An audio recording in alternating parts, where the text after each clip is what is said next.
మా సైడు ఒక ఆచారం ఉందండి. పెళ్ళికొడుకు వెళ్ళేటప్పుడు అడపమని ఒకటి ఉంది. ఆచారం అంట అది. సో, కజ్జికాయలు అండ్ కజ్జాలు అన్నీ కలిపి 101 వేసి పంపించాలంట పెళ్ళికొడుకు వాళ్ళ ఇంటికి. సో, ఎందుకు ఈ ఆచారం అంటే తెలీదు. పూర్వకాలం నుంచి ఇలాగ ఆచారం వస్తుంది. అదే ఫాలో అవుతున్నామని మా మేనత్తలు, మా అమ్మ నాకు చెప్పారు. సో, ఈ కజ్జికాయలు అండ్ కజ్జాలు 2 చేశారు ఆ రోజు నైటు. అండ్ వాటితో పాటు చెక్లీలు, బూందీ ఇవన్నీ కూడా చేశారండి. సో చాలా హడావిడిగా ఉంది. మొత్తము మా మేనత్తలు, అమ్మ అంతా కలిసి హ్యాపీగా చేసుకున్నారు నైట్ అంతా. సో ఈ ఆచారం ఏదో నాకు భలే అనిపించింది. అదేంటో ఆ పెళ్లి కూతుర్లకు కూడా ఉంటే బాగుండు కూడా అనిపించింది.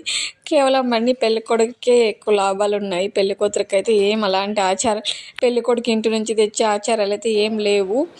సో ఇలాంటి వెరైటీ ఆచారాలు ఏవైనా మీ సైడ్ ఉన్నాయా? ఉంటే కామెంట్ చేయండి. అండ్ నా ఛానల్ నచ్చినట్లయితే సబ్స్క్రైబ్ మీ అండ్ సపోర్ట్.